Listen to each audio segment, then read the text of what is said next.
భారతదేశ చిత్రంలో పటంలో మన విశాఖ జిల్లా కాదు, అచ్యుతాపురం ఎలమంచి నియోజకవర్గం రేపు గ్రీన్ కో హైడ్రోజన్ వచ్చిన తర్వాత మీరు ఊహించిన డెవలప్మెంట్ మీకు మన కళ్ళ ముందు చూస్తాం.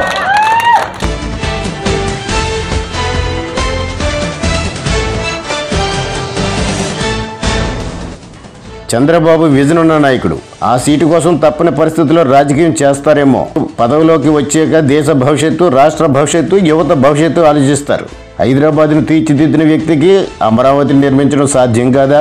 అగ్రరాజ్య అధ్యక్షులు ప్రశంసించారంటే, వ్యాపార దిగ్గజాలు ఏపీకి వచ్చారంటే చంద్రబాబు వ్యక్తిత్వం ఎంత గొప్పదో అర్థమవుతుంది. సీఎం సార్ 100 ఏళ్ళు బ్రతకండి, 90 ఏళ్ళ వరకు రాజకీయం కొనసాగించండి, ఏపీని నెంబర్ 1 చేయండి అంటూ టీడీపీ జనసేన నాయకులు బాబుని ప్రశంసించారు. రోడ్డు అభివృద్ధి కార్పొరేషన్ చైర్మన్ ప్రగణేశ్వర ఆధ్వర్యంలో చంద్రబాబు జన్మదిన వేడుకలు అచ్యుతాపురంలో ఘనంగా నిర్వహించారు. ఈ సందర్భంగా కోలాటం పోటీలు నిర్వహించారు. పేదలకు చీరలు పంపిణీ చేశారు. అనంతరం నిర్వహించిన సమావేశంలో వక్తలు మాట్లాడారు. పార్టీ రాష్ట్ర కార్యదర్శి రాజన్ రమేష్ కుమార్ సభాధ్యక్షత వహించగా మాజీ ఎంపీ పాపల్ చలపతిరావు, ఎమ్మెల్సీ బండారు సత్యమూర్తి, సుందర విజయ్ కుమార్, లాలం భవానీ భాస్కర్ తదితరులు పాల్గొన్నారు. అంతా చంద్రబాబుకి జన్మదిన శుభాకాంక్షలు తెలియజేశారు. అంతకు ముందుగా అందరూ కేక్ కట్ చేసుకుని ఒకరికొకరు తినిపించుకున్నారు. సమావేశంలో వారు ఏం మాట్లాడుతున్నారో చూద్దాం.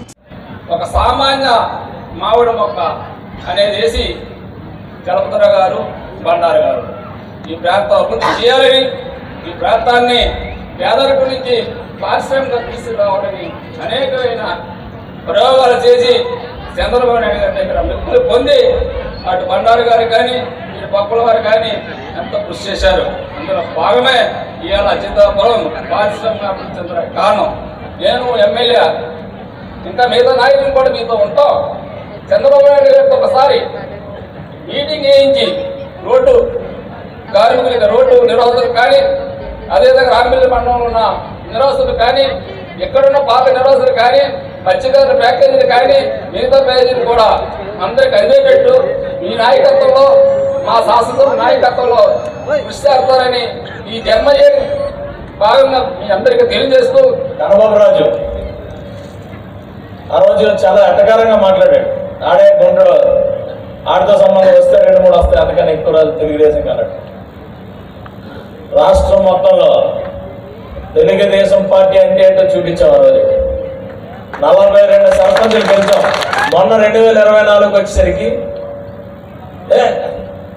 నాకు పోటీయే కాదు విజయ్ కుమార్ అన్నాడు.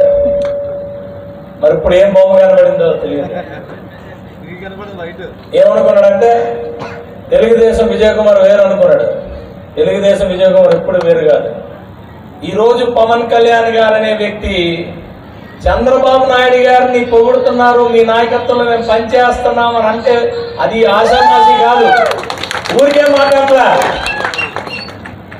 ఆయన నిజంగా ఆయన జీవితం దేశానికి అంకితం. అది కేవలం ఆ నాయకత్వం, చంద్రబాబు నాయుడు గారి నాయకత్వం, ఆ విజన్. చెప్తున్నా, మా అన్నకు వాగ్దానం చేస్తున్నాం, ఒక్క వ్యక్తికి కూడా అన్యాయం జరిగే పరిస్థితి లేదు ఈ నియోజకవర్గంలో. ఈ కూటమి ప్రభుత్వం, చంద్రబాబు నాయుడు గారు, పవన్ కళ్యాణ్ గారు. భారతదేశ చిత్రంలో పటంలో మన విశాఖ జిల్లా కాదు, అచ్యుతాపురం ఎలమంచి నియోజకవర్గం రేపు గ్రీన్ కో హైడ్రోజన్ వచ్చిన తర్వాత మీరు ఊహించిన డెవలప్మెంట్ మీకు మన కళ్ళ ముందు చూస్తాం. 1,60,000 కోట్లు, 80,000 ముందుగా దేశవ్యాప్తంగా ఒకే ఒక్క ప్రాజెక్టు. అది ప్రతి జిల్లాది కాదు, ప్రతి రాష్ట్రాన్ని కాదు. మోడీ గారు ఈ ప్రమోట్ చేయాలా, గ్రీన్ హైడ్రోజన్ రావాలి, నాన్ పొల్యూషన్ ఏరియా ఉండాలి, పొల్యూషన్ ఉండకూడదు అని చెప్పి ఒకే ఒక ప్రాజెక్ట్ ఇస్తే, ఆ ప్రాజెక్టు మన ముఖ్యమంత్రి గారి మీద, మన మీద, పవన్ కళ్యాణ్ గారు మన మహాకూటమి మీద, ఈ ఉమ్మడి కూటమి మీద అచ్యుతారావుకి వచ్చిందంటే నిజంగా మన ఎలమంచిలి, పరవాడ, పెందుర్తి, లేకపోతే బాడులో, చోడవరం, విశాఖ జిల్లా చంద్రబాబు నాయుడికి జన్మదినం ఉండడంతో నాకు నమ్మకం, విశ్వాసం ఉంది. టెస్లా కూడా ఆంధ్రప్రదేశ్ రావచ్చు అనుకుంటున్నాను, విశాఖపట్నం రావచ్చు అనుకుంటున్నాను. నా నాగేశ్వరరావు పాపం ఒక లైన్ వెళ్తారు కానీ మా విజయ్ 2 లైన్లు వెళ్తాడు. బ్రహ్మాండంగా యాక్టర్ సినిమాలో పోతే వేస్తుంది. చాలా బ్రహ్మాండంగా చంద్రబాబు నాయుడు గారిని, పవన్ కళ్యాణ్ గారిని మంచి ఉల్లాసంలో పెట్టాడంటే చూసారు అందరూ కిడ్స్. ఇప్పుడు జబర్దస్త్ పక్కపోయి ఏ జబర్దస్త్ యూట్యూబ్ లో లైక్స్ లైక్స్ లైక్స్ లైక్స్ పడుతుంది.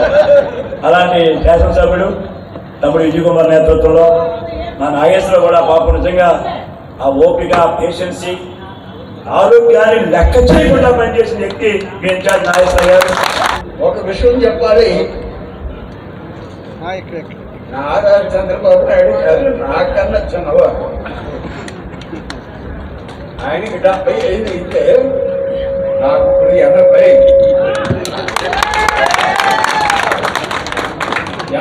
రన్ అవుతుంది.